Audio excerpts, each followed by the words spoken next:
Nga se ka frikë kryeministri? Pse ka frikë? Kryeministri duhet i bëhet shumë mirë që s'pak po vete të shoh. Pse ka frikë? Kjo është pyetja që e rrezon tokë kryeministrin. Pse ke frikë ti zotri? Ti je në pushtet. Ti i ke të gjitha. Pse ke frikë ti se do ketë aty një monitorues pak më tepër, diçka më tepër?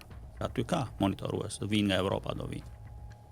Pra, kjo është ajo që e zhburron atë kryeministrin dhe i thotë që o zotri, ti çka ke? Pse ke frikë? Ti s'duhet kesh frikë. Spaku është ai që tu është investimi i Partisë Socialiste, që ti e thua shpesh, spakun e mbajmë ne etj. Çka ke frikë? Ata janë aty për të marrë me krime zgjedhore. Më fal, zotëri, ke ndërmend ta bësh? Dhe s'të pëlqen prezenca e tyre? Këtë duhet mendojmë neve? Kjo është. Tani, goditjet nga ana e spakut ose më saktë monitorimi, duke qenë se do të fokusohet ashtu tek krimet zgjedhore, më shumë tek politika, nga ana tjetër krimi i organizuar, që është një fuqi e gjithë ditur tashmë si bashkëpunëtor, po themi, të kësaj vepre penale, sa herë që këtu ka zgjedhje. Nuk e di këtë pjesë, di kaq që kryeministri aktual e ka problemin po aq të madh sa e kishte në vitin 2013.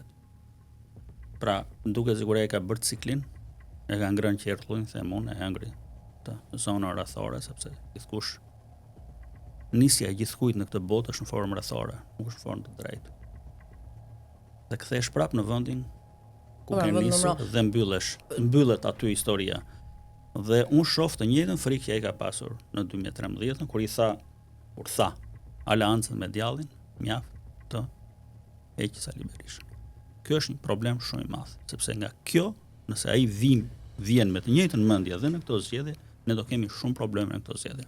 Tani ne kemi parë këto kohë në dyert e spakut të shkojnë edhe njerëz që e kanë shpallur tashmë kandidaturën për deputet në zgjedhjet e ardhshme. Çfarë do të thotë kjo? Për shembull, kujtoj këtu rastin e Tom Doshit, për shembull. Po ti ke Ilir Metën që e ke në burg. Kur u pyet, them këta që janë të lirë, që u pyet tha për një çështje pasi kisha qenë në tavolinë me dikoj që përgjohej, për shembull. Çfarë do të thotë kjo për nuk është shumë larg kjo histori, dhe nuk e di konkretisht për çfarë kanë thirrur, nuk e njoh fare këtë tipin, po. Jo, për te asaj që e kanë thirrur, po nuk të shkuarit në spak. Ti ke Ilir Metën brenda Burg, i cili do jetë në listat e sigurta të opozitës. Partisë Demokratike, po. Kështu që përderisa lejon ligji, unë nuk di ç'të them, ata janë akoma të padënuar.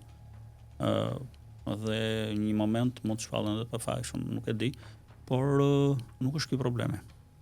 Cili është problemi? Nuk është ky problemi. Problemi është sa do kërkohet nga krimi, ky është problemi më i madh. Sa do guxohet të kërkohet nga krimi vot. Dhe në çfarë mënyrash do i lejohet atij ta bëj. Po është guxuar. Ka ndodhur ande nga Lezhë ngjarje që kanë prodhuar viktima, kanë përfshirë fise, kanë përfshirë njerëz në nivele shumë të larta në historira të tilla. Kështu që çfarë mund ta sfumoj këtë guxim këtë herë? Ka arsye? Nuk di ta them. Nuk është se ka një forcë tjetër të madhe, të padiskutueshme, jashtë duke ardhur në pushtet. Nuk mund ta thuash. Shoh një ndarje goxha të madhe. Nuk besoj se Partia Demokratike mund të arrijë nivelin e Partisë Socialiste dhe kemi edhe rishfaqjen e të rinjve. Që mund të bëjnë dhe ata atë pjesën që bëri dikur Ilir Meta me pak deputet. Të bëjnë atë ndarjen e madhe. Tani kur themi krimi i shërben për zgjedhje, i shërben vetëm partisë në pushtet apo opozitës se krimi ka dhënë prova, krimi i shërben asaj partie që ai mendon se fiton zgjedhjet. Kryesisht bëhen me më të fortin. Pra, ata kanë një nuhatje të fortë, ata kanë një nuhatje të fortë për të bërë me më të fortin. Dhe më i forti sigurisht kryesisht është ai që është në pushtet. Është e tmerrshme se si ata nuk e di se ndodh këto zgjedhje, nuk e parashikoj dot, por në zgjedhje parakaluese personazhe shumë lart në majt politikës shqiptare apo të shtetit shqiptar për 5 vota të një lagje, të një personi që mund t'ja mblidhte ato. Kanë vënë maskën për bërë takime atë, se e donte takimin ai atje te lagja e vet. Kanë vënë maskë, mos dukeshin që po shkonin te ajo lagje.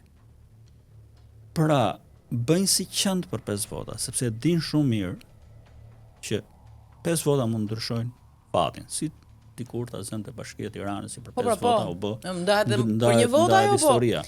Kështu.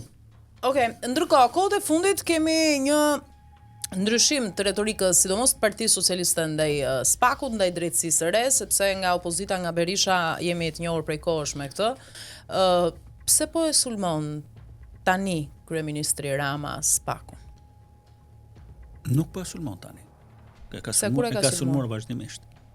Ka filluar sulmi është në momentin kur u goditën disa ministra edhe personazhe të ndryshëm para një 2 vjetësh apo 3 vjetësh, kur doli publikisht dhe tha në mënyrë të paturshme që parcela është këtej, jo këtej. Parcela është djathtas ku ju duhet lëshoheni dhe jo majtas. Boll majtas, lëshohuni djathtas. Kjo ishte e frikshme. Dhe tjetër gjë se çfarë thot dhe tjetër gjë se çfarë bën. Ai praktikisht e ka rrethuar këto struktura, po bën struktura në parlament me Fatmir Xhafajn e tjera për t'i mbajtur nën kontroll. Dhe arma më e madhe që përdor është thotë i kam unë nën kontroll. Të paktën njerëzit e vet dhe gjithkusht tjetër, deri te Erion Velia mendojnë se i ka ky vërtet. Mi fjalë, nëse Erion Velia do të ketë vajt SPAK-u për ta marrë te zyra dhe po i binte telefonit, kishte mundësi të bënte një telefonat, do merrte këtë njeriu. Çam ke bër ose çfarë po bën. Por s'është kështu. Nuk është ky realitet. Nuk është ky realitet. Nuk e ka këtë kontroll. A ti intereson? Ku e bazoni ju? Më jepni një shembull që tregon këtë që po thoni ju. Ta dash një shembull. Cili është shembulli? Sa po ta dash? Për këtë për Veliajin? Po. Po sepse ka shumë që mendojnë që Veliaj është aty ku është tani për shkak të kryeministrit Rama, është kurbani i tij. Qartë pra. Dhe kryeministri e ka ditur etj, por po aktron në publik. Të paktën shumë njerëz në këtë studio ma kanë thënë kështu. Edhe një herë, jam i bindur 1000% që ati intereson të thotë dhe të thojë të vetëve që unë e kontrolloj SPAK-un. Dhe kjo është një gjë që e kontrolloj unë. Sepse për ndryshe nuk do t'i bindej më njeri. Për ndryshe do t'i ikte gjithçka nga duart. Është një lloj si ai njeriu i pa armatosur. Që është i armatos vetëm me llafe. Se kur thua që SPAK-un e kontrolloj unë, se kështu e din të gjithë që e kontrollon ai, i bie ti është i armatosur me Kalashnikov, me mitraloz, me antiplumbe, me tjera. Nëse të bëra një krahasim.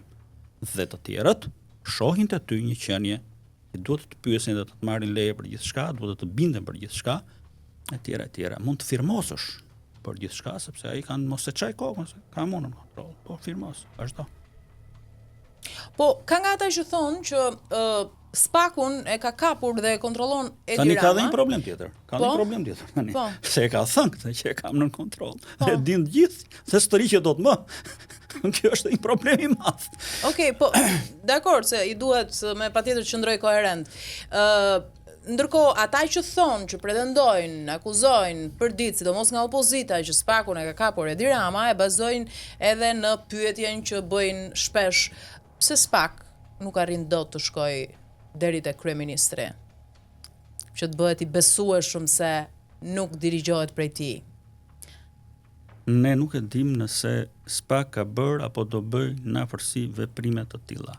Problemi është, besoj unë, më shumë se ligjor apo teknik apo më duket si politik. Si problem politik, me fjalë, bëhet pyetja. Duke shkuar SPAK-u te kryeministri. Çfarë ndodh? I bie që Partia Demokratike të vijë në pushtet pa vota.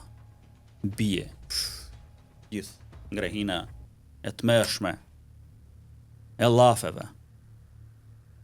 Shfryet, mjaft të shkoj SPAK-u tek ai. Të thojë që ky njeriu është marrë ti, tjera. Por nuk është kjo mënyra, besoj unë, nuk jam absolut dhe më i miri për në këtë fushë. Nuk është kjo mënyra që të vej SPAK-u, të arrestoj njerin dhe të kaloj partia tjetër në pushtet. Jo. Unë mendoj se kjo është gabim. Kjo influenconte vota. Influenconte vota e qytetarëve. Dhe këtu bëhet gabimi, besoj. Po është kalkulim i drejtë nuk është, thash, është një gjë gjysmë politike, besoj, që mund të jetë kjo. Por nuk jam i bindur as për këtë. Po unë besoj se është kjo, dhe kjo duhet të jetë logjikisht, sepse duhet të vish në pushtet me votë. Jo me goditjen dhe burgosjen e kundërshtarit. Deklarata e para pak ditëve e kryeministrit Rama drejtuar Spakut dhe Altin Dumanit, mos guxonit, më merrni telefonin mua. Ajo është një deklaratë e papërgjegjshme, e gabuar, që mjaftoi aq për t'i vënë dhe rrethimin Spakut me ato njerëz të bashkisë. Ju të rrohet një ditë më mbrapa, kur para agimin krejt kundër të gjithë shoqërisë shqiptare, u të rrohet një ditë më mbrapa, sikur ato ndej në 5 minuta atje pa lejen e tij, ato ndej një gjithë ditë se mori vesh ai. Pra i bëri lojën sikur ato kishin qenë vetëm 5 minuta. Dhe mos shkudzoni, tha, të shkoni me ju atje. Po mirë, ore. 5 minuta ishin ata atje dhe të kaloi ty, të doli nga kontrolli. Ata ishin gjithë ditën. Atëherë bie që ka qenë në miratimin tënd. Eksponent rëndësishëm të opozitës, por edhe vetë kryetari i Partisë Demokratike Sali Berisha ka bërë këtë ditë disa akuzat të forta. Më fal, s'ta mbarova. Po. Ai thotë mos guxoni të vini te telefoni im. Po. Është një shembull shumë i keq. Mos bindje. Një shembull shumë i keq mos bindje. E bën dhe Kurti në Kosovë që shkon te gjykata. Po, në prokurorin fal. Gabim, çat keq e ka të shkojë një kryeminist në prokurorin. Kjo tregon që ti respekton ligjet e shtetit tënd.